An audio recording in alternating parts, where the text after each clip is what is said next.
Muchas gracias a todos. Vamos a ver, ya don Roberto me ayudó tocando algunos temas, entonces voy a poder ganar un poquito de tiempo.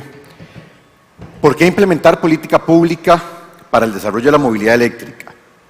A ver, porque tenemos que establecer algunas reglas, algunos principios y sobre todo desarrollar un set de piezas como un rompecabezas en donde todos podamos ir participando.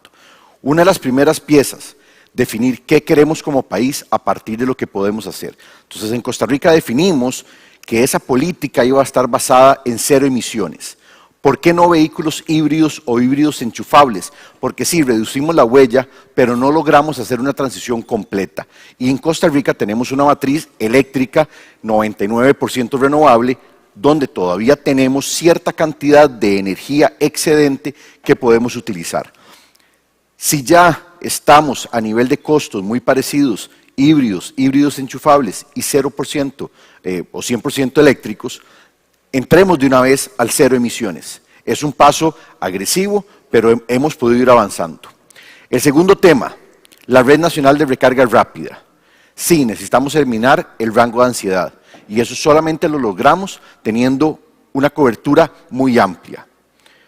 Trabajando en la educación, ¿cómo logramos generar esa cantidad de técnicos que vamos a necesitar? ¿Cómo logramos llegarle a los niños, a las universidades, a las instituciones, a los departamentos de proveeduría? ¿Cómo lo que hizo AES de ir a hacer una compra directa de vehículos? Nosotros desarrollamos guías en las proveedurías de las instituciones diciéndole, estos son los requisitos mínimos que ustedes tienen que tener a la hora de comprar un vehículo. Porque un proveedor compra desde un paquete de servilletas, una computadora hasta un vehículo. Entonces tenemos que llegarle a ellos, que son esos primeros puntos de contacto con los distribuidores de los vehículos, para que sepan qué tienen que hacer. Otro punto, lo cargo en la casa. Nosotros, a diferencia de muchos países de la Unión Europea, nosotros casi que siempre tenemos un garaje donde guardar nuestro vehículo. Entonces tenemos un punto de carga ahí disponible. Ese va a ser nuestro 90% de nuestras necesidades de carga van a estar ahí. Entonces, ¿cómo apoyamos como empresa eléctrica para que esa sea la principal herramienta de carga? Estándares de clase mundial y nuevas tecnologías de baterías.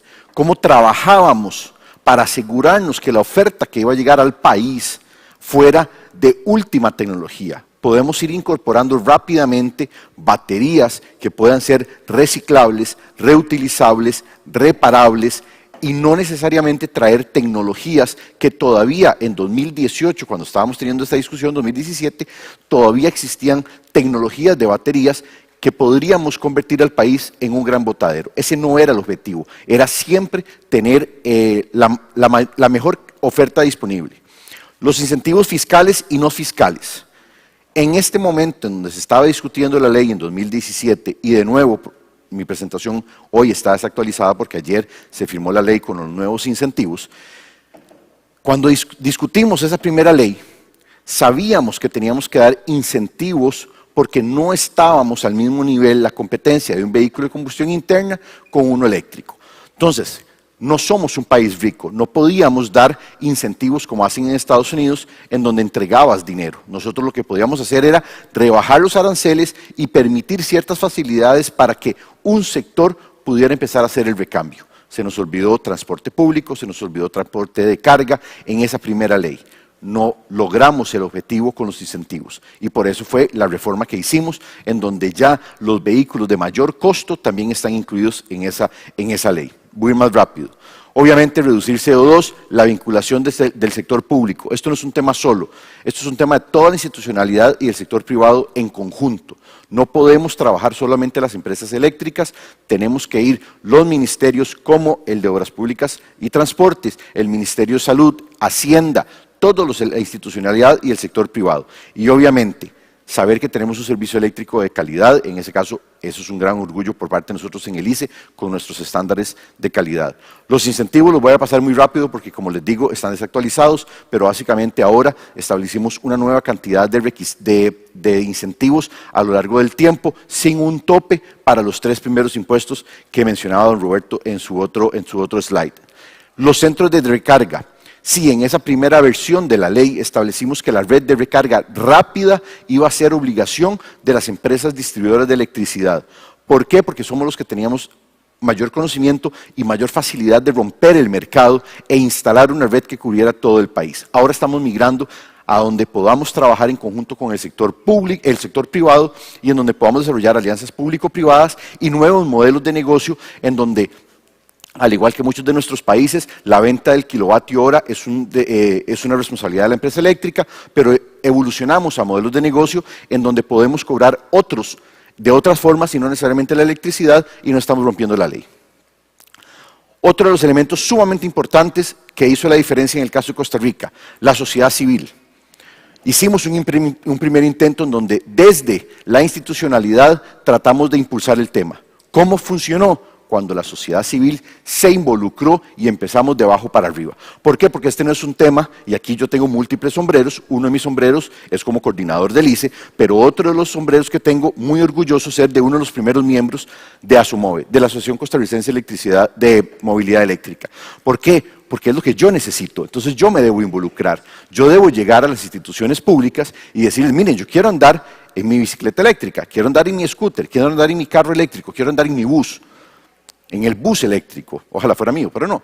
¿Cómo puedo hacer eso y qué necesito? Entonces necesito aceras, necesito seguridad, necesito paradas inteligentes, necesito manejar el tema de género, un montón de cosas. Y esa es la sociedad. Y los festivales.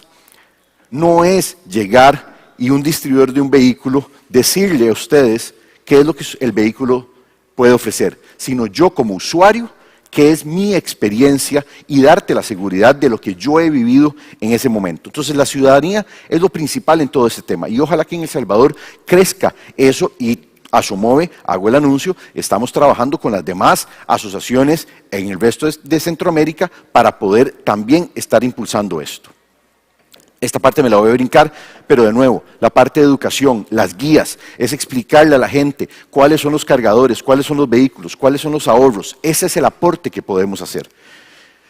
Experiencias. Si ustedes ven el gráfico, no se ve bien, vean como la línea verde va muy suavecita. En 2018, cuando se aprueba la ley, es donde empieza a crecer la cantidad de vehículos importados. ¿Por qué? Porque los incentivos lo permitieron. La pandemia nos ha frenado no los incentivos, nos ha frenado la disponibilidad de unidades. Eso es todo un tema que hay que trabajar. Hay unidades que están vendidas a los 7, 8 meses en adelante, pero no existe la cantidad de vehículos. Las cifras van muy parecidas a lo que el ingeniero Sandoval presentó. Estamos aproximadamente entre un 1% de incorporación de vehículos eléctricos en nuestra matriz. La red de recarga nacional, cargadores, estándares, tipos, todo eso lo empezamos a trabajar y tomamos una decisión. Hoy la oferta más asequible es los vehículos chinos. Entonces necesitábamos incorporar un tercer conector que no habíamos visto en la ley. Pero tenemos una red de recarga que es nuestra columna vertebral. Ya vos te podés mover por todo Costa Rica y tenés un cargador cada 100 kilómetros aproximadamente. Y seguimos creciendo. Este mapa es de esta semana. La próxima semana se incorpora un nuevo cargador rápido. Esta red es rápida. Son 30 minutos. Ese es el esfuerzo que nosotros como empresas distribuidoras estamos haciendo para que rompamos el mercado. Pero de nuevo, el sector privado tiene que participar. Entonces ya ese es el mapa de los cargadores rápidos y los cargadores semirápidos. Y ahí es donde les digo que además tenemos que trabajar en la regulación y en los modelos de negocio. El sector privado es un socio estratégico en esto. La empresa eléctrica no puede hacer todo y no puede asumir todas las inversiones. Entonces, el sector privado puede trabajar hoteles, puede trabajar restaurantes, puede trabajar centros comerciales, cobrar por tiempo, cobrar por el espacio de parqueo, un sinfín de cantidad de modelos de negocio en donde no estamos rompiendo las reglas y podemos trabajar con el regulador para sacar esas iniciativas. Y aquí es donde empiezo a hablar de modelos de negocio y inversiones. Es aquí en donde podemos trabajar juntos para atraer inversiones y crear esa red de recarga. Los 100 vehículos eléctricos que compramos, 110 cargadores. Eso permitió un sinfín de cosas, aprender de la tecnología, romper el mercado, lograr que un distribuidor creara una bahía especializada, técnicos capacitados Y todo ese ecosistema que necesitábamos, ese fue el esfuerzo de nosotros como ICE. Nuestros ahorros son súper parecidos a los de AES, con 2 años y medio de operación, 339 toneladas de CO2 evitados. Ya eso no es una estimación, eso es una realidad. Un 96% de reducción. ¿Por qué no un 100% si un vehículo eléctrico no tiene mufla? Porque yo le penalizo las emisiones de mi generación. Ahorros de $144,000 en ese tiempo. De nuevo, la pandemia nos ralentizó completamente la movilidad y eso nos ha afectado los ahorros. El kilometraje a abril ya habíamos superado los 2.200.000 kilómetros más o menos. Pero no todos son carros, tenemos que llegar al transporte público. Eso es lo importante. Y obviamente la micromovilidad. Entonces, ¿cómo anexamos vehículos, motos, movilidad activa con transporte público? Siempre voy a estar agradecido con Alemania por toda la cooperación que nos ha dado. Fueron 3 buses en donde nos ha permitido aprender un montón de cosas. Que logramos tener ahorros del 80% en el energético. Ese es uno de los puntos más importantes para poder llegar a decirle a un empresario, cambie su unidad a una eléctrica. Pero eso también nos trae un montón de retos a nosotros, como empresa eléctrica. Porque un bus de los que estamos operando tiene un cargador de 80 kilowatts, son 276 kilovatios hora. Cualquier bus en un día consume el promedio o más de una casa en un mes. Y el requerimiento de infraestructura eléctrica que vamos a tener es sumamente fuerte. Entonces no solamente comprar los buses, es saber que vamos a tener los postes, el trifásico, la potencia para poder alimentar ese transporte público. Pero los resultados están ahí, la satisfacción de las personas está. Esos buses tienen Wi-Fi, tienen puertos USB. Es otra experiencia al usuario. Y eso es lo que tenemos que darle a la gente para que se vuelva a montar al transporte público y deje de comprar carro. Ese es el primer paso, que las rutas sean ágiles. Las emisiones son 105 toneladas de CO2 en la operación de 8 meses. ¿Recordaron el dato anterior? 100 vehículos, 339 toneladas. 2 buses, 105 toneladas. Es impresionante lo que contamina el transporte público. Y por eso tenemos que entrar. Nuestros hijos están transportándose en busetas diésel. Los estamos enfermando desde pequeños. Podemos aspirar a un mejor transporte público, pero tenemos que darle las condiciones a los empresarios para hacerlo. Como gobierno, como empresas eléctricas, como financistas, como proveedores, todos juntos. Pero ¿cuáles son los retos y los negocios que podemos desarrollar? Tenemos que imaginarnos un mundo completamente diferente. Un mundo en donde nuestra generación renovable es la base. Claro que sí. En donde las empresas eléctricas, los transmisores, los distribuidores son el habilitador. Hoy, que está lloviendo, puede ser que algunas casas hayan amanecido sin electricidad. ¿Por qué? Por la condición normal de operación de una red eléctrica. Las primeras lluvias nos afectan, pero no podemos permitir eso cuando tengamos un transportista público. ¿Por qué? Porque si no vamos a dejar a la gente a pie. Entonces tenemos que trabajar muy fuerte en esa parte. Pero además, los CPOs, los Charge Point Operators, los operadores de centros de carga, son nuestros socios. Y esos operadores de centros de recarga es el sector privado. El impulso a la movilidad eléctrica, y aquí está muy centrado en vehículos. Pero pensemos en puertos, pensemos en nuestros ríos, pensemos en movilidad marítima. Aquí hay un sinfín de elementos de la movilidad que tenemos que ir moviendo. Nosotros tenemos una movilidad pluvial muy alta, transportamos mercadería y podemos hacerlo. Nosotros en Costa Rica tenemos muchas zonas en donde el turismo ecológico depende de canales. Esa movilidad ya puede ser eléctrica, existe ahí. ¿Por qué hablamos tanto de carros? Porque es lo que tenemos hoy. Porque es la decisión personal de Roberto que puede tomarla. Pero tenemos otros elementos en donde podemos ya migrar y donde existen muchos negocios que podemos ir desarrollando. En esa fotografía existen oportunidades para todos, para las empresas eléctricas, para el Estado. Sí, el Estado hoy está perdiendo la plata de la importación del vehículo, pero está ahorrándose la salud, está dando mejor calidad de vida. Y si trabajamos la micromovilidad, la movilidad pública y la movilidad privada, veremos que vamos a tener un país muy diferente. ¿Qué oportunidades podemos traer?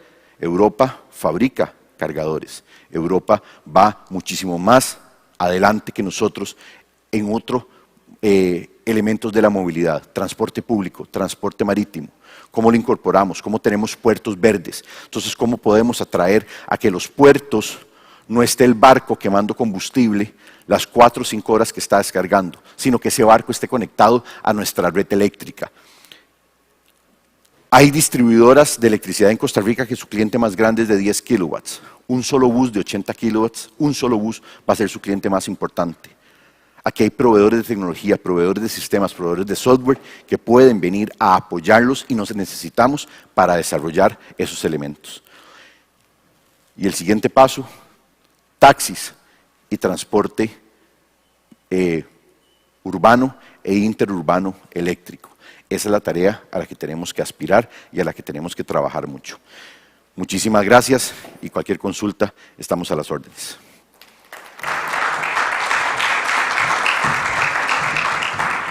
Esa fue la ponencia del coordinador de movilidad eléctrica del Instituto Costarricense de Electricidad, Roberto Quiroz Balma.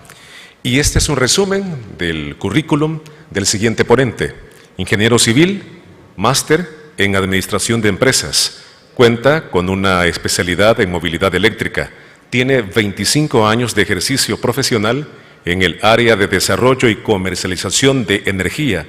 Ha trabajado en empresas como Shell, Duke Energy International, Riscat Energy e Ingenio Magdalena. Ha sido director de la Asociación de Generadores de Energía de Guatemala, de la Asociación de Generadores Independientes y participó en la creación del Consejo de la Industria Eléctrica de Guatemala. Hace 4 años se dedica a la movilidad eléctrica. Actualmente trabaja en el Programa de Naciones Unidas para el Medio Ambiente en un proyecto de movilidad eléctrica dedicado a 14 países de Latinoamérica.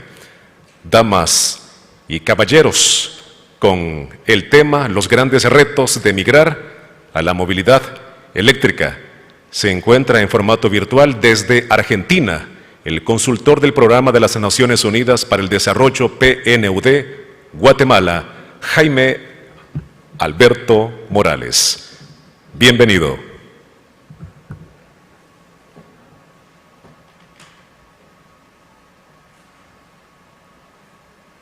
Muchas gracias a todos. Muchas gracias. Perdón, ¿me pueden escuchar bien? ¿Me escuchan bien? Sí, se le escucha. Gracias. Perfecto. Pues primero que nada, muchas gracias a la Unión Europea por permitirme participar en este foro de inversión.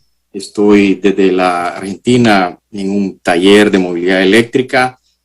Coincidentemente, los dos foros se unieron, pero no podía dejar de estar y honrar el compromiso que tenía con la Unión Europea, con el foro de inversión, de estar con ustedes el día de hoy. Así que muchas gracias nuevamente. Aquí en la Argentina estamos en un foro en donde 14 países de Latinoamérica, consultores de PENUMA y autoridades de cada país estamos evaluando, estamos presentando proyectos o estudiando cómo presentar los proyectos al Fondo Verde para el Clima. Y estos proyectos nacen por el interés de mitigar los gases de efecto invernadero. Y el Fondo Verde para el Clima, que es un fondo enorme de Naciones Unidas, está dispuesto a financiar los proyectos orientados a la mitigación del cambio climático. Hemos tenido la gran suerte de tener el secretario de Energía con nosotros aquí en Argentina, de Medio Ambiente, Planificación de Desarrollo, ha estado el BID, el Banco Mundial, la Agencia Francesa para el Desarrollo. Nos acompañan también oficiales del Consejo Nacional de Energía de El Salvador, del Ministerio de Medio Ambiente. En fin, un foro sumamente interesante que esperamos poder aprovechar para llevar pues, nuevos proyectos a Centroamérica. Rápidamente quiero comentarles de qué quiero hablarles. Son 3 temas para mí importantes en la movilidad eléctrica. Uno es, ¿por qué estamos hoy en la movilidad eléctrica? ¿Qué fue lo que pasó con temas de cambio climático y las conferencias de las partes de Naciones Unidas? ¿Dónde estamos con la movilidad eléctrica en Latinoamérica y los grandes retos de la movilidad eléctrica que yo estoy viendo en este momento después de participar en estos foros con tanta gente de estos países? Primero que nada, haciendo un poco de historia, en el año 1972, en la Conferencia de Naciones Unidas sobre Medio Humano, ya se hablaba del agotamiento de la capa de ozono, hablábamos del calentamiento de la Tierra y de la degradación de los bosques. Ya, eso fue en el año 72, en el año 83, en la Comisión Mundial sobre Medio Ambiente y Desarrollo, ya se habló de que el desarrollo de las naciones tiene que ir de la mano con la protección al medio ambiente. Protección al medio ambiente y desarrollo de la mano. En el año 92, perdón, un momentito, gracias. En el año 92, en la Conferencia de Naciones Unidas sobre el Medio Ambiente, la famosa Convención de Río, ya se habló, preocupado por el calentamiento global, ya se habló de un plan de acción mundial para promover el desarrollo sostenible. Nuevamente, nuestro desarrollo está generando problemas en cambio climático y ya estábamos pues, preocupados por eso, entonces tenemos que hacer un plan de acción mundial. Y de la cumbre de Río se generó una declaración de principios relativos a los bosques y cómo ordenar de una forma más sostenible los bosques en el mundo. En 1997, en Kioto, se dio la Convención Marco de Naciones Unidas para el Cambio Climático, que luego terminó en el famoso Protocolo de Kioto, ¿verdad? En esa convención, básicamente, los países industrializados se comprometieron a limitar y reducir los gases de efecto invernadero. Ya estábamos preocupados y dijimos, hoy sí tenemos que hacer acciones, tenemos que preguntarnos, tenemos que limitar y reducir las gases de efecto invernadero. El problema del protocolo de Kioto es que no habían metas, no habían volúmenes, no habían cantidades, entonces, bueno, se hizo lo que se hizo. Me recuerdo yo cuando me tocó desarrollar algunas plantas que el financiamiento de plantas de generación de energía, pues trataban de considerar los protocolos de Kioto y que las emisiones cumplieran con los protocolos de Kioto, en azufre, en particulado, etcétera, ¿no? En el año 2015, en París, en la COP21, se da el Acuerdo de París. Básicamente, el Acuerdo de París lo que hace es establecer un tratado internacional sobre cambio climático que fuera jurídicamente vinculante. A ese Acuerdo de París se suscribieron los países de Centroamérica, El Salvador, Guatemala, ¿verdad? Y lo que se acordó es hacer un plan de acción para mitigar los gases de efecto invernadero. Básicamente, en ese momento, el Acuerdo de París lo que trató es de limitar el calentamiento global promedio, el calentamiento mundial o global promedio, en menos de 2 grados y preferiblemente en 1.5 grados centígrados. No me voy a meter en ese detalle, pero solo quiero recalcar el hecho que ya estamos hablando de, tenemos que reducir la temperatura del globo. El Acuerdo de París se establece en el 2015 y entra en vigencia en el 2020. En el año 2020, los países nos vemos obligados a presentar nuestros compromisos climáticos, nuestros planes de acción climática, y ahí se define lo que se llaman los NDC, las contribuciones determinadas a nivel nacional. El Salvador lo presenta. El Salvador tiene una meta de reducción de gases de efecto invernadero, se las pongo ahí, 640.000 toneladas de CO2 equivalente. Lo interesante, y es por lo que les quiero traer esto a colación, es que entre las medidas de adaptación que El Salvador toma está el transporte. Es un eje de acción, es una medida de adaptación, es el transporte. Y en ese inciso específicamente se habla de incentivar y promover las modalidades de transporte sostenible en el país. Es decir, nosotros como El Salvador nos comprometimos a que el transporte iba a ser un medio de mitigación con el transporte sostenible. Y además de eso, en la política energética de El Salvador, política energética 2020-2050, que tiene 5 ejes estratégicos, hay una acción que se determina y dice poner en marcha un programa de movilidad sostenible en el sector transporte. Entonces, ¿por qué traigo a esta colación este tema? Porque no me siento que necesito hablar. Si vamos a hablar de movilidad sostenible, de movilidad eléctrica, necesito ir a las bases, al fundamento de por qué estamos hablando de movilidad sostenible y traer a la razón de lo que nos llevó a esto. La movilidad sostenible es un proyecto de nación en El Salvador. Estamos comprometidos con los NDCs en el Acuerdo de París y es parte de la política energética de El Salvador. Entonces yo siempre digo, los celulares, cada vez que viene un celular nuevo, queremos uno mejor porque es un tema tecnológico, el celular ya viene más interesante, tiene más aplicaciones, etc. Los carros, podría ser que estemos pensando que estamos migrando porque hay más ahorros, es más interesante. Los carros son padrísimos, la verdad, que son súper interesantes los carros eléctricos. Pero no estamos haciéndolo por un cambio tecnológico, lo estamos haciendo por un compromiso que adquirimos, por un compromiso a mitigar los gases de efecto invernadero, los cuales, como dije, pues los dejamos establecidos en la NDC y es parte de la política energética del Salvador. Ese es un punto, el primer punto que quería abordar. El segundo punto, rápidamente, dónde estamos y este foro en el que estamos aquí en la Argentina me ha permitido actualizar un poco de todo lo que ha venido pasando. De hecho, tenía una presentación y en los últimos días la cambié porque tuve la suerte de estar con todos los colegas de todos estos países.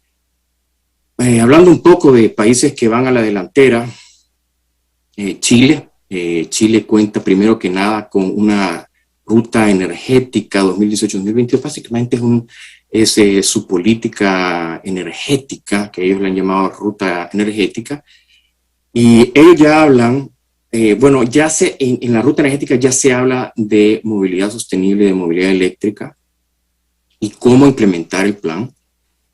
También tienen una estrategia nacional de movilidad eléctrica. Ellos ya dicen en el año 2040 el transporte público urbano va a ser 100% eléctrico.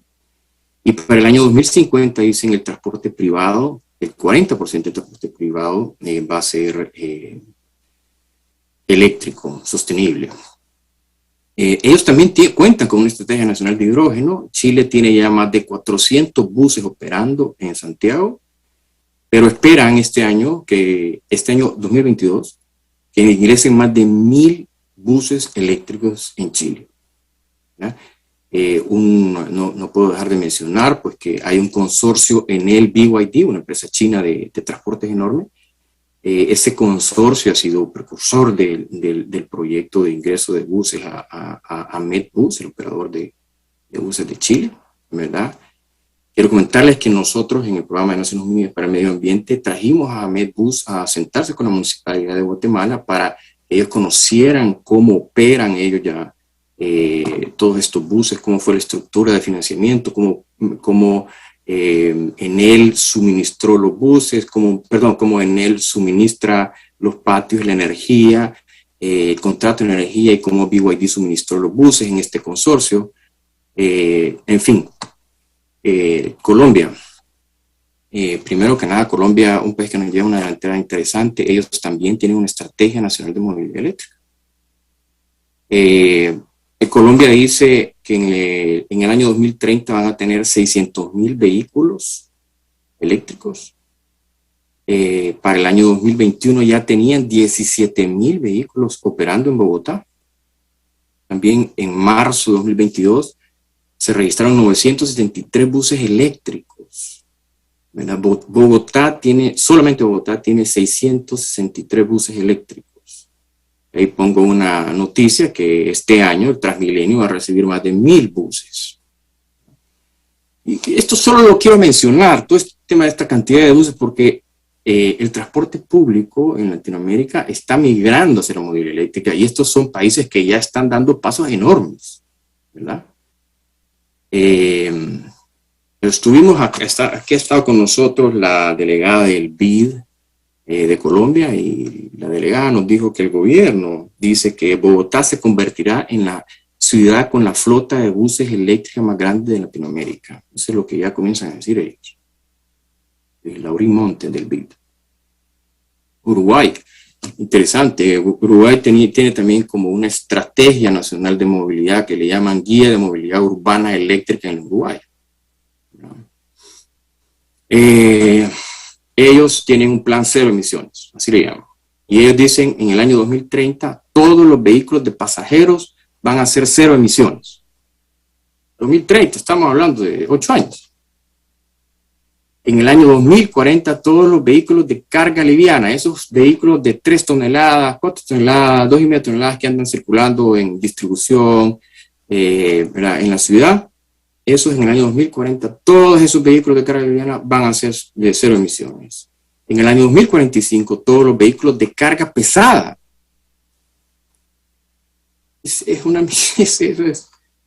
Esos son otros niveles. Además, todo esto, ellos también tienen un programa de hidrógeno súper interesante. Ellos sí creen en que de los renovables que ellos tienen que migrar a hidrógeno. Esos combustibles se tienen que volver en hidrógeno. Todo esto me lo he venido... De alguna forma lo sabía, pero hoy me lo ratificaron, me lo presentaron en estas reuniones. Panamá pues está a la vuelta y advierto que no quise hablar de Costa Rica porque sabía que íbamos a tener la presentación de Roberto Quirós, a quien lo felicito con todo su equipo de ICE por lo que están haciendo. Y digo Costa Rica, lo que pasa es que Costa Rica ha tenido, voy a decirlo así, se ha sentido más comprometido con temas de medio ambiente desde hace ratos. Y no me extraña que ellos estén donde están, porque ellos esa cultura de cuidado al medio ambiente lo traen desde hace años. Así que felicito a Roberto y a su equipo por todo lo que están haciendo, igual a Somove por toda la acción que están haciendo. Soy parte de la Asociación de Movilidad Eléctrica de Guatemala, soy socio fundador y pues los hemos visto, los vemos actuar y todo lo que están haciendo. Así que, bueno, Panamá cuenta con una estrategia nacional de movilidad eléctrica. Yo los invito a que entren al website movelatam.com, o yo se los puedo mandar después. Movelatam es un website de Naciones Unidas en donde se están, y que es parte del programa al que yo pertenezco, en donde pueden ustedes sacar las guías para las estrategias nacionales. Es un documento hecho por Naciones Unidas, por PNUMA y la FIA, la Federación Internacional de Automovilismo, y que permite el desarrollo de las estrategias nacionales. Esperamos que en El Salvador, en Guatemala, en los otros países de la región que hacen falta, tengamos esta estrategia nacional de movilidad. Espero poder trabajar en Guatemala y en El Salvador en esto, si nos dan la oportunidad. ¿Qué dice Panamá? Panamá tiene, fruto de su estrategia, dice que entre 10 y 20% de los vehículos privados serán eléctricos al 2030. Una meta bien agresiva, pienso yo. Dice que al 2030 entre 25 y 40% de los vehículos privados vendidos ese año serán eléctricos. En fin, ellos tienen ya sus metas claras, tienen ya pruebas pilotos de vehículos y ya tienen un plan de cómo integrar pues, el transporte público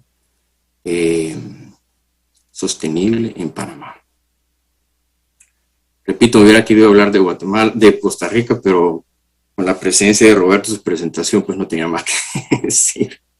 ¿Qué estamos haciendo en Guatemala? Primero hicimos un análisis de la línea base de Guatemala, lo hicimos también en El Salvador, y ver cómo el transporte eléctrico contribuye a la mitigación de los gases de efecto invernadero. Hicimos una proyección de a dónde estarían los gases de efecto invernadero en el año 2030-2050, y presentamos un análisis de cómo la movilidad eléctrica iba a reducir esos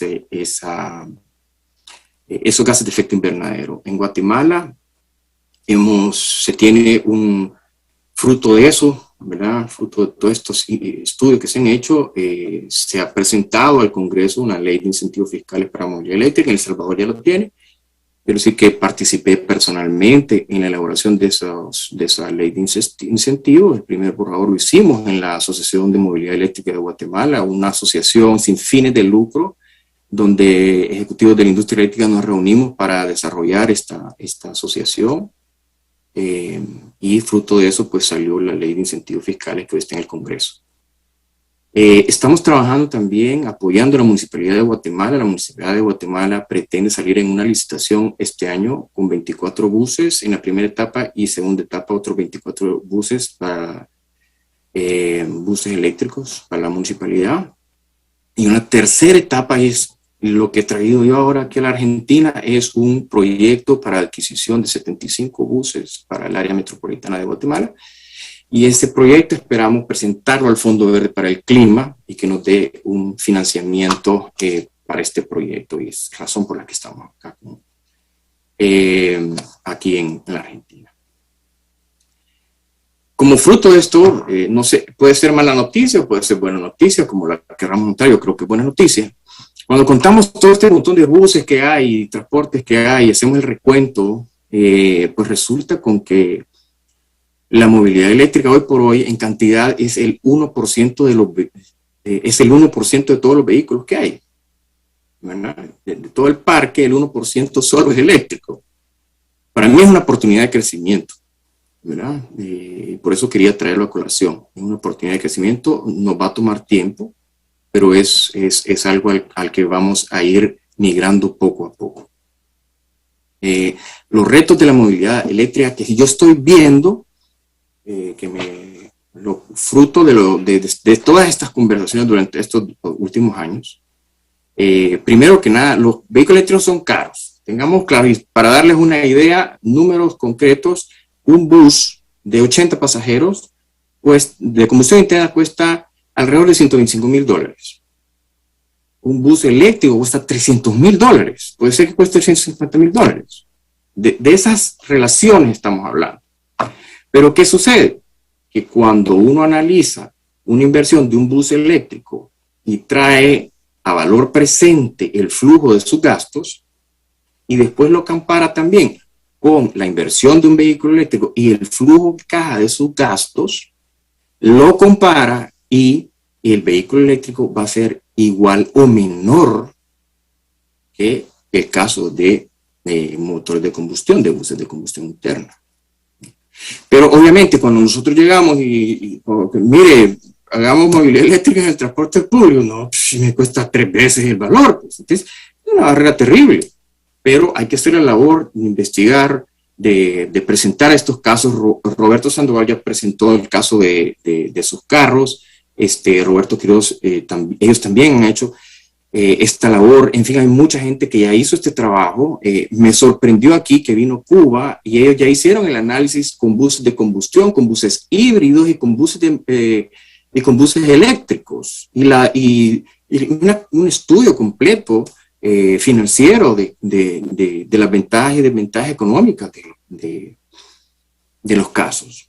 Entonces, bueno, los precios actuales son caros. También me he sentado con casi todos los distribuidores de vehículos acá en Guatemala y ellos me dicen, mira, es que para vender un vehículo eléctrico tengo que comprar un vehículo que probablemente es 30% más caro, entonces me cuesta vender y la gente no necesariamente me va a pagar 30% por un vehículo. Entonces, este es un reto, ¿no? Los precios. Pienso yo también, segundo punto, es que necesitamos incentivos fiscales. En Guatemala estamos por aprobar unos, en El Salvador ya se tienen, pero no solo los incentivos, necesitamos políticas asociadas, cosas que estoy viendo. Sabes que en muchos países de la región no tenemos una política que regule las emisiones del transporte. Y eso permite que entren carros usados y de hecho hasta les quitan los filtros de aire y entonces estamos emitiendo gases de efecto invernadero suelto. No se regula eso. Nadie le está diciendo si tiene que ponerse y si quiere entrar, ponga el filtro, ¿verdad? Y eso se hace años, ha sido la práctica. Pero no quiero mencionar dónde ni nada, ya conocemos los casos. ¿Verdad? Pero necesitamos políticas, necesitamos una ley, una estrategia, necesitamos una ley general de movilidad eléctrica. Cada país lleva su método de cómo lo quiere llevar. Necesitamos lo que decía, actualización en el marco de las políticas nacionales. Necesitamos institutos técnicos y universidades. ¿Qué pasa? Que conforme los vehículos eléctricos vayan ingresando en los países, obviamente vamos a necesitar repararlos. Se necesita capacitar en los institutos técnicos para que estos mecánicos eléctricos puedan tocar los vehículos eléctricos, ¿verdad? Igualmente en las universidades. Siento también que hace falta en los retos también, necesitamos un plan de comunicación. La gente no conoce la movilidad eléctrica. Yo les quiero contar algo que me pasó personalmente. Fue a un banco hace 2 años y le dije, mire, estoy cerrando un proyecto de movilidad eléctrica y quisiera saber qué línea de financiamiento tienen ustedes para movilidad eléctrica. Y el oficial del banco me dijo, mire, no me lo dijo así, pero quiero hacerlo un poco más gracioso, pero mire, nosotros carritos de golf no financiamos. Así sentí que me respondió. La gente no conoce qué es un vehículo eléctrico. Yo creo que necesitamos darnos a la tarea de comunicar qué es la movilidad sostenible, por qué estamos haciendo la movilidad sostenible y hacia qué vamos con la movilidad. Es un acto de mitigación del cambio climático. Entonces, sí necesitamos un plan de comunicación y concientización. También necesitamos bancos, no todos los bancos privados conocen de la movilidad eléctrica y no tienen líneas de financiamiento para vehículos eléctricos. Hasta este año, acá en Guatemala, 2 bancos se decidieron, porque es política corporativa, migrar hacia todos los temas verdes y sostenibles. Cayeron en cuenta que tenían que tener préstamos para vehículos eléctricos hasta este año. Pues no toda la banca está financiando esto y eso es un reto. Ahí es donde digo, necesitamos llegar a alto nivel a concientizar de por qué estamos migrando la movilidad. Así es que, pues, esa es mi presentación. Les agradezco por haberme invitado. Espero haber sido explícito y si alguien necesita contactarme, mi presentación es nueva, les pido las disculpas, pero quise aprovechar este momento que tenía tanta información conmigo para compartirla con ustedes.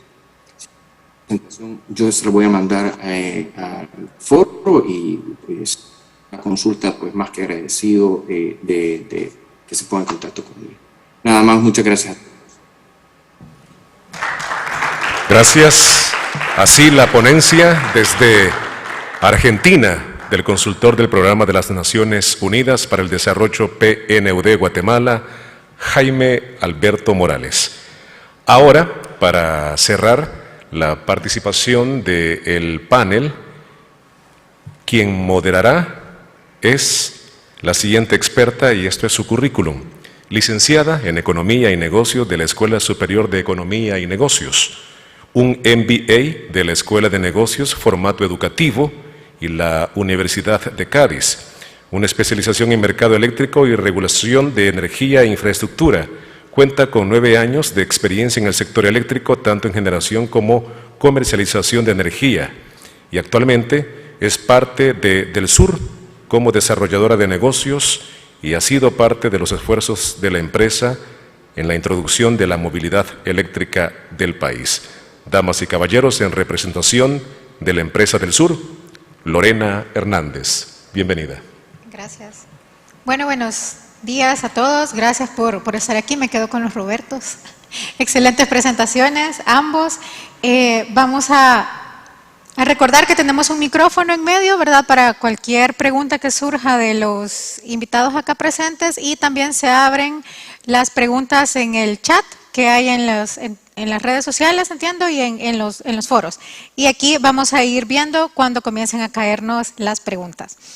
Inicialmente, bueno, consultarles, anoté varias cosas acerca de sus presentaciones y me gustaría comenzar con AES, ¿verdad? Consultándoles cuál ha sido la recepción de estos aliados que nos comentaban de cara a instalar estos cargadores eléctricos privados. ¿Cuál ha sido la recepción de estos aliados privados y en dónde están instalados? Bueno, la recepción ha sido muy positiva. Tenemos también en instituciones públicas, pero digamos en instituciones privadas de acceso para todo el público tenemos aquí comercial para ellos, pues está en Texaco la esquina, está en el hotel y en el hotel Courtyard Marriott aquí en Santa Elena, y próximamente tendremos en otro centro comercial. Recepción pues 100% positiva, porque sabemos que aparte de tener un cargador, pues eso les da un buen marketing verde también para ellos.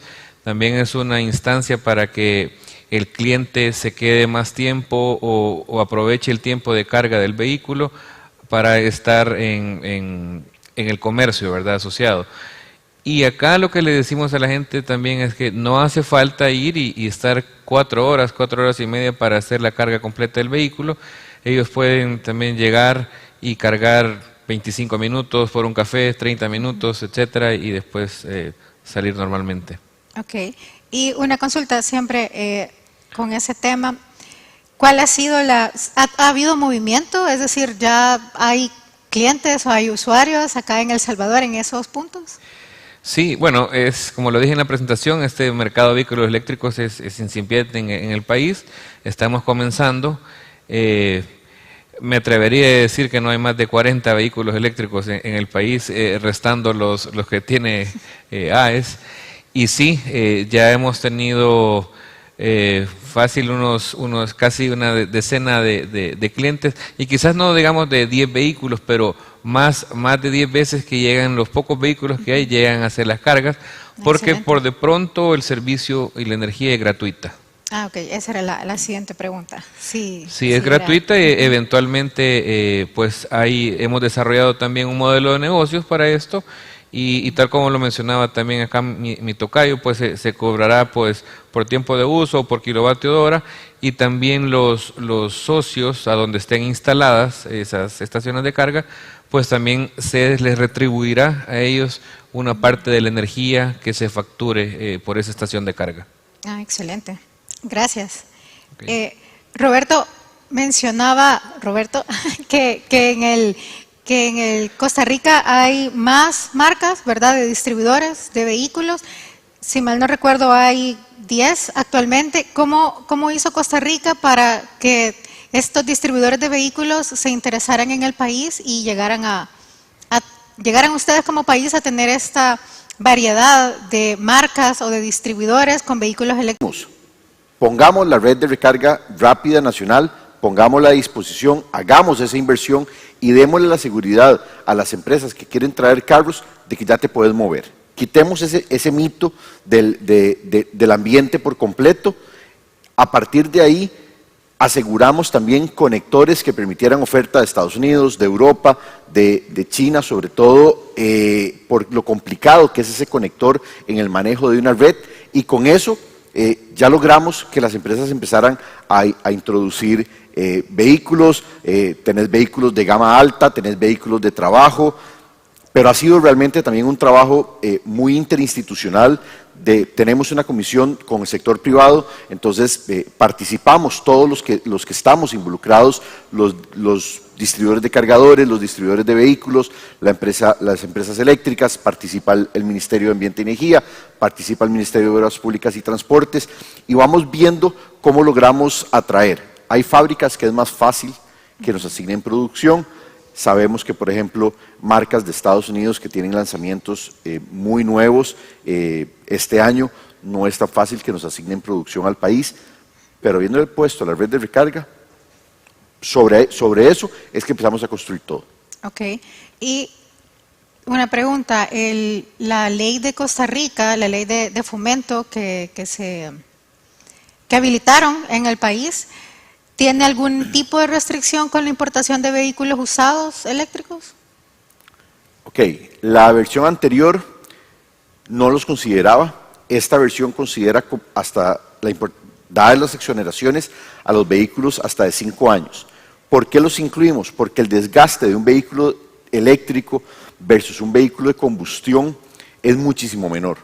Realmente un vehículo usado de 5 años es un vehículo que está muy nuevo, que sus condiciones son muy operativas, y lo que estamos garantizando es, o por lo menos exigiendo es, el asegurar la calidad de la batería.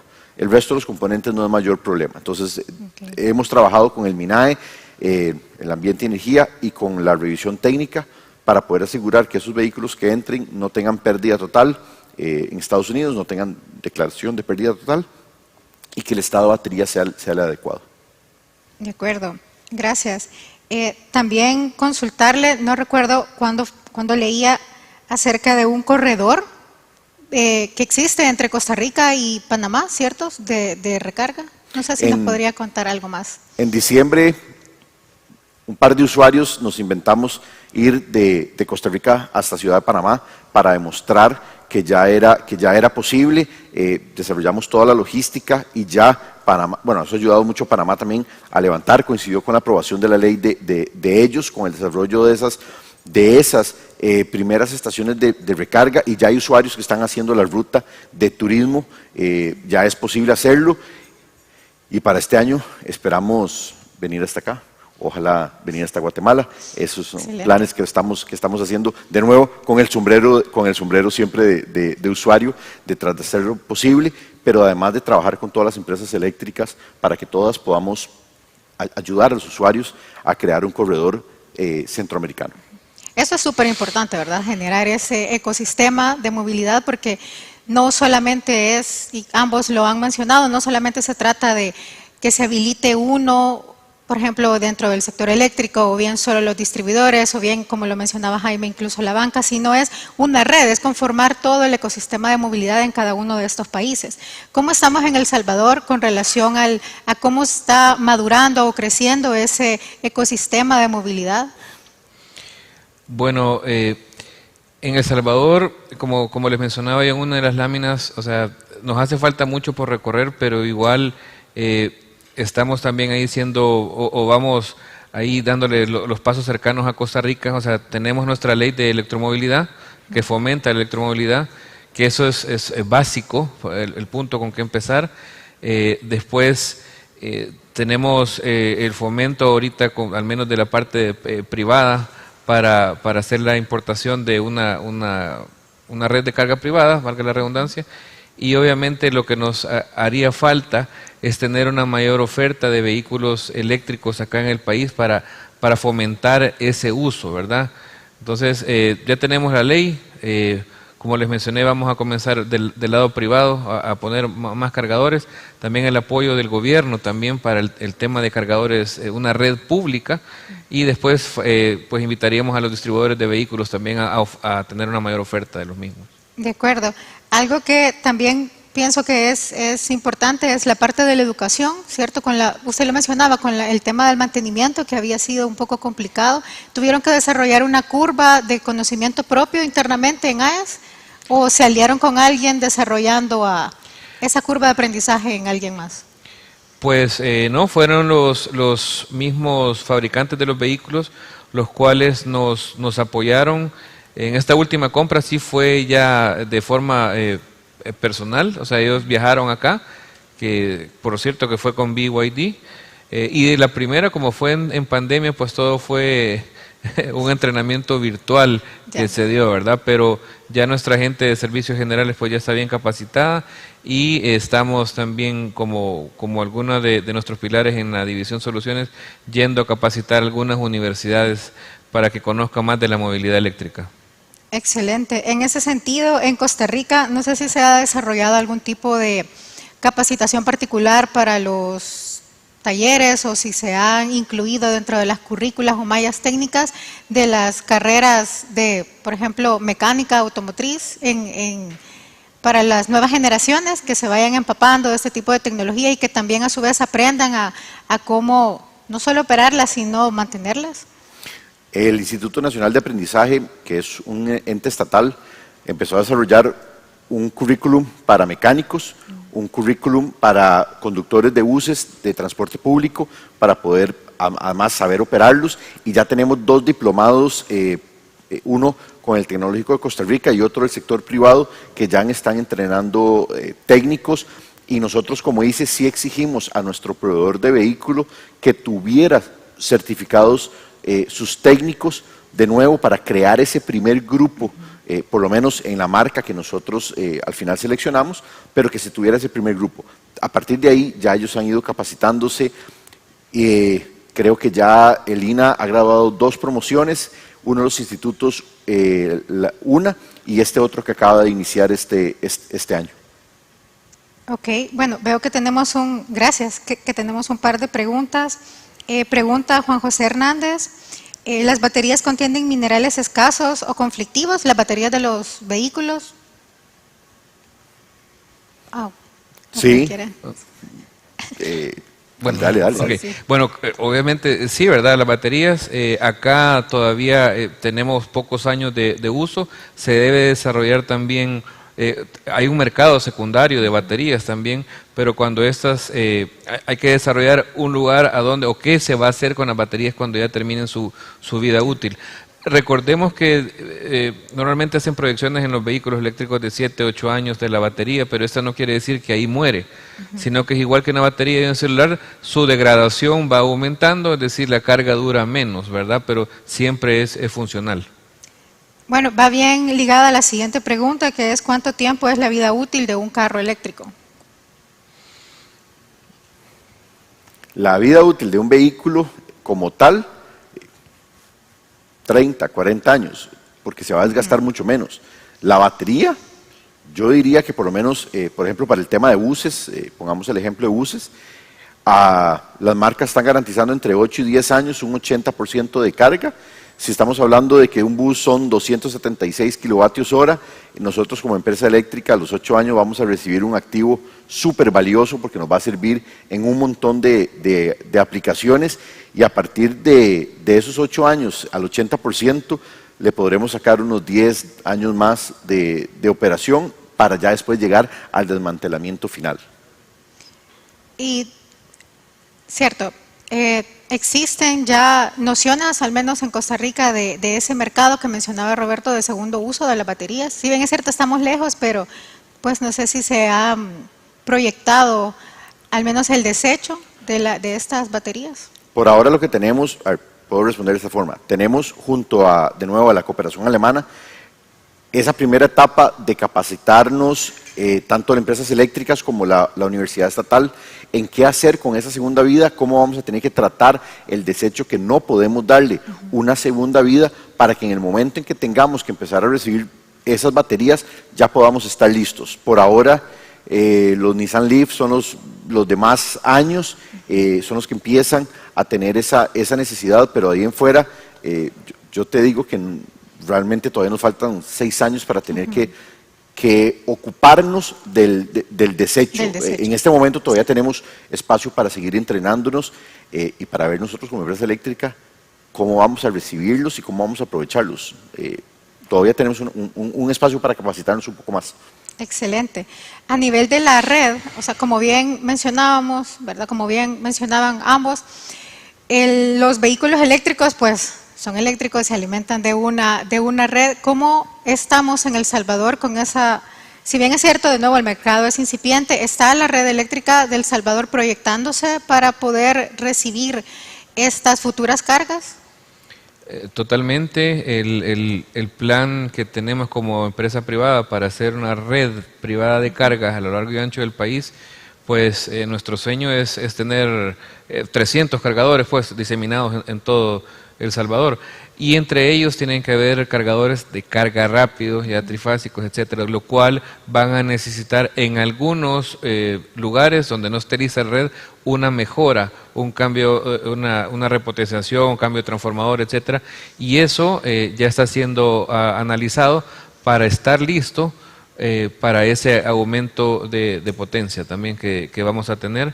Porque recordemos que un vehículo eléctrico pues te puede estar consumiendo cerca de 3.000 kilovatios hora al año, ¿verdad? Sí. Entonces por cada uno de esos, y ya si lo extrapolamos pues es considerable.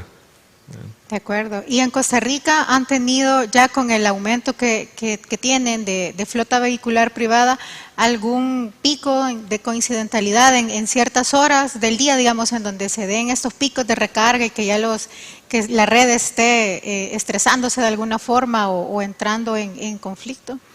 Estresándose no, sí hay zonas, algunos barrios, algunos condominios en donde ya sí tenemos pues 2 o 3, 4 vehículos eléctricos de gran batería, porque son zonas de clase alta, ¿verdad? Es el ingreso pues, importante, y sí hay vehículos ya de 80 kilovatios hora, 90 kilovatios hora, en donde sí pueden representar un tema, y ya creamos un grupo de análisis para pensar en esa expansión de la red de distribución desde el punto de vista de las necesidades de transporte. Y con transporte público, lo que hemos efectuado son análisis de los planteles para poder asegurarnos que el operador que quiera comprar los buses lo pueda hacer sabiendo que la inversión que nosotros tenemos que hacer como empresa eléctrica la podremos cumplir, o que por lo menos la red lo pueda sostener.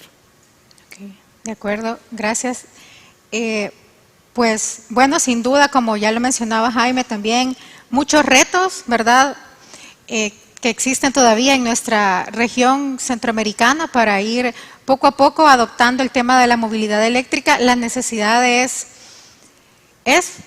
parte, creo yo, de lo que tenemos que asumir en estos tiempos como humanidad, de mejorar nuestras condiciones actuales climáticas, ¿cierto? Es sin duda un tema no solamente de tendencia, sino se ha vuelto ya una necesidad.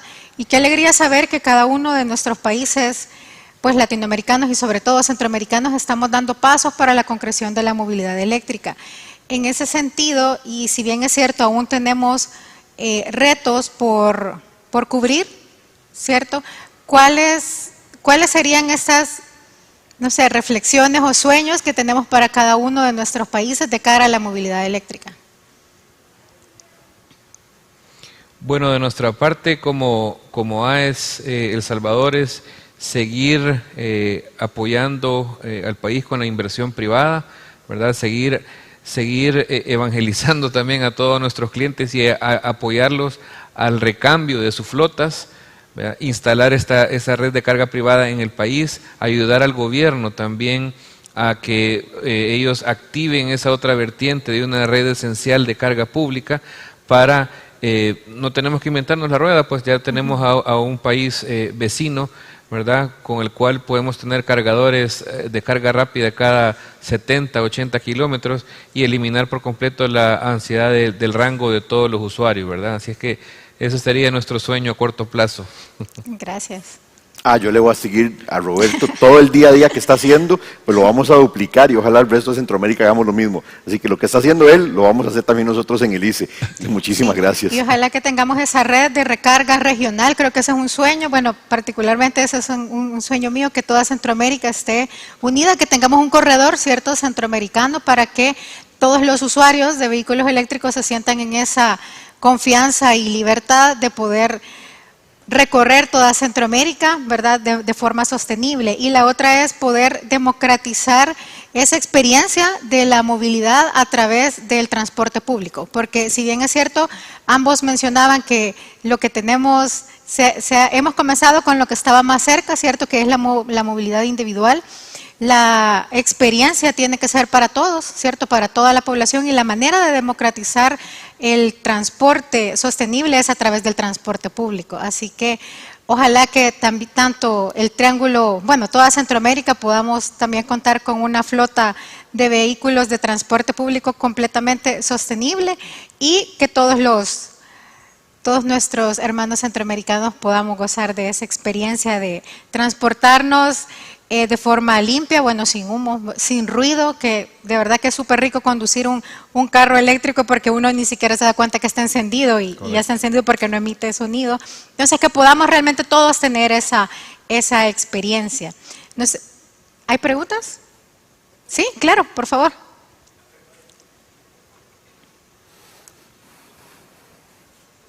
Gracias. Un segundo nada más, quiero aprovechar la oportunidad.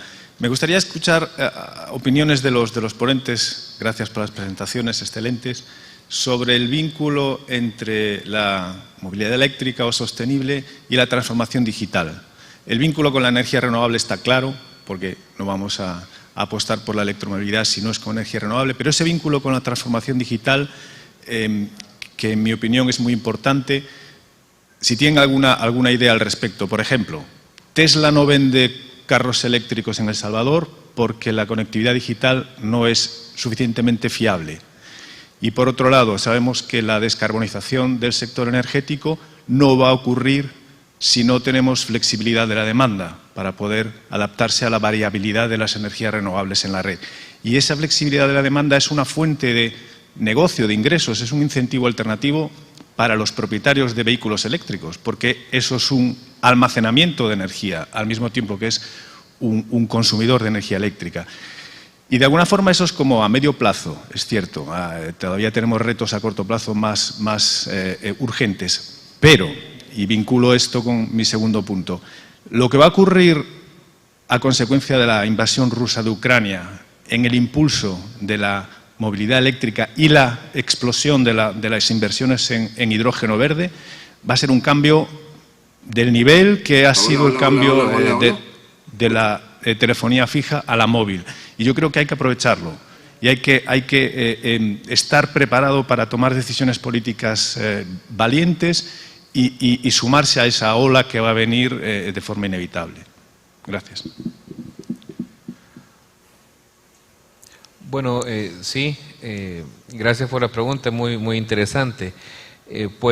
Comunicación, de la parte de transformación digital, nosotros estamos en proceso de cambio también de todos nuestros sistemas, backbones, etcétera, para procesar información, y de igual forma, el plan que se tiene cuando ya estén todos estos cargadores instalados, bueno, y poco a poco, es decir, si comenzamos con los primeros 30, igual tener un centro de operación en las distribuidoras hasta donde vamos a estar captando toda esta información que es vital para saber a qué horas están cargando los usuarios, a dónde están cargando los usuarios, para que igual nosotros podamos decir en qué zonas ir ubicando más cargadores a priori, ¿verdad?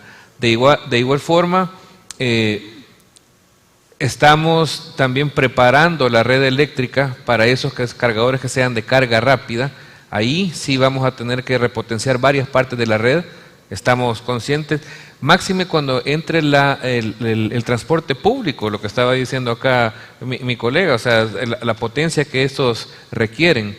Entonces vamos a tener que estar ahí listos para hacer eso. Por mí sería un sueño también tener tarifas dinámicas para fomentar la carga y también hacer un peak shaving o distribuir la carga como esté pasando en el día. O sea, eso tenemos que ir de la mano con el gobierno para poder fomentar eso y sacar opciones ya para el vehicle to grid también, para que la gente que tenga vehículos eléctricos y sabe que no va a utilizar esa carga, la pueda vender a la red. Entonces hay varias cosas con las que tenemos que trabajar, pero al menos sí sabemos cuál es el norte a seguir. Yo le agregaría, tal vez, que a todo lo que ha dicho Roberto, los sistemas de las empresas eléctricas, y no solamente el sistema de control de la generación, el sistema de facturación, el sistema de comunicación con los clientes, el sistema de manejo de la red de distribución, el manejo de los sistemas de la plataforma de las redes de recarga, ese CPO que yo mencionaba en la presentación, tienen que ser completamente inteligentes, tienen que ser avanzados en software. Yo tengo que empezar a conectar la agenda mía de movilidad personal con la capacidad de mi vehículo, con mi cargador, ese cargador con la red de distribución, esa red de distribución con el operador del sistema. Todo eso tiene que ir interligado para aprovechar al máximo todas las capacidades de la movilidad eléctrica. Los buses, por ejemplo, los buses tienen GPS, donde yo hago un monitoreo 24/7 en tiempo real de esa unidad para poder determinar también la carga que está haciendo, y conforme esos buses se vayan a mover por diferentes partes del circuito de distribución, entonces yo tengo que tener inteligencia en esa red de distribución para poder hacer eso. Cargadores deben tener conectividad, entonces yo tengo que ver si esos cargadores se van a conectar por fibra óptica, por 4G, cómo voy a traer, cómo voy a poner ciberseguridad en toda esa red. La transformación digital en movilidad eléctrica es todo un tema que nos da para hablar 3 días, porque ese elemento es el que va a facilitar finalmente que todo ocurra. ¿Alguna otra pregunta?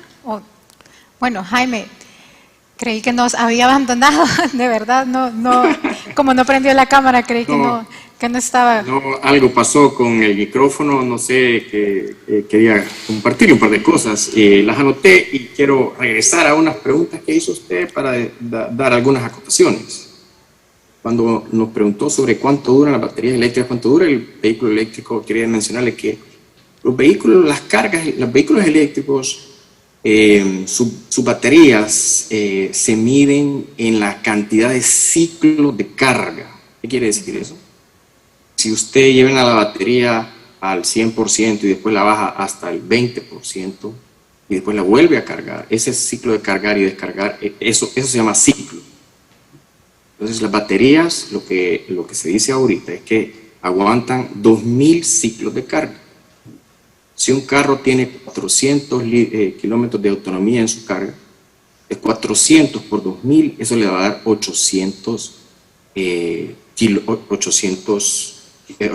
kilómetros de vida útil al carro. Entonces, aquí hay un poquito de cambio de forma de medir la vida útil del carro, porque se va a medir más en esos kilómetros, en esa cantidad de vida útil que va a tener la carga, que es en kilómetros, pues estoy hablando de 800.000 kilómetros.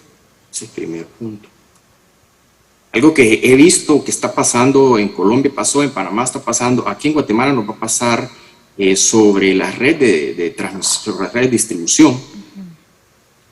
Guatemala, en las primeras fases del proyecto de buses eléctricos, necesitamos subir a 2 megavatios en el punto de carga. Conforme vamos subiendo la cantidad de vehículos, necesitamos una potencia de hasta 5 megavatios, creo que de 5 y 6 megavatios. Ese punto donde se van a cargar los vehículos no tiene esa capacidad. Entonces vamos a tener que hacer una ampliación a una subestación, vamos a traer una línea de baja tensión, media tensión, perdón, y después una subestación en el lugar. Entonces, ojo con los equipos de carga grandes, con los vehículos de carga grandes, más grandes, que las redes sí van a necesitar hacer ciertas inversiones para estos casos. Sí. Interesante, Roberto Sandoval lo mencionó, los mercados secundarios. Solo quería comentar esto. Ya en Inglaterra ya hay lanchas eléctricas y el destino de las baterías de los vehículos ya se están usando en lanchas eléctricas y en carros de menor tamaño. Entonces hay un segundo mercado, Roberto lo mencionó, un segundo mercado que ya se está dando. Sin duda hay que hacer una ley para la disposición de las baterías eléctricas. No los tenemos.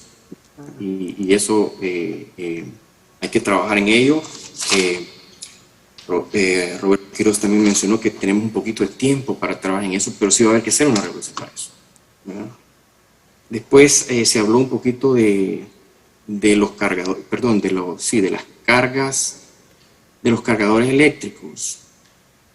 Quiero comentarles que algo que está pasando en Europa y quisiéramos que aquí en esta parte del mundo no nos pase es que de repente una empresa pone un cargador eléctrico, después otro pone otro cargador eléctrico y viene un vehículo que es chino y tiene un conector, después viene uno americano que tiene otro conector y viene otro europeo que tiene otro conector. Y lo que está pasando en Europa es que tienes que tener 3, 4, 5 conectores y tienes que tener 3, 4, 5 tarjetas de crédito para pagar esos servicios. Eso no queremos que pase. Sí. El programa de Naciones Unidas para el Medio Ambiente estamos trabajando en un proyecto de lo que llamamos la interoperabilidad de los sistemas de carga. ¿Qué quiere decir eso? Que los cargadores eléctricos tienen varios sistemas de comunicación, varios sistemas. Es decir, uno es la carga eléctrica, otro es la comunicación entre el cargador y el vehículo, otro es la forma de pago, otros dos o tres instancias más que se tienen que cumplir. Es para que tengamos una tarjeta de crédito y un conector, nos tenemos que poner de acuerdo en esas diferentes etapas, ¿no? De cómo es la comunicación para que mi carro me funcione en cualquier de los cargadores. Necesitamos tener un conector, un sistema de comunicación, un sistema de pago. Entonces estamos hablando de unificar el sistema de interoperabilidad de los sistemas de carga. Quisiéramos trabajar en que haya un sistema que opere desde la frontera de México hasta la frontera de Colombia y Centroamérica. Ya estamos trabajando en eso.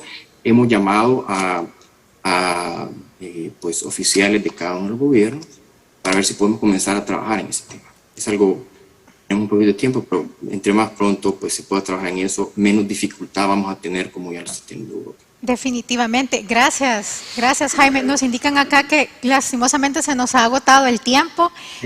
Gracias a los tres por compartir sus conocimientos y también sus sueños, ¿cierto?, de cara a la movilidad acá en Centroamérica. Así que gracias. Y gracias por las preguntas también. Gracias.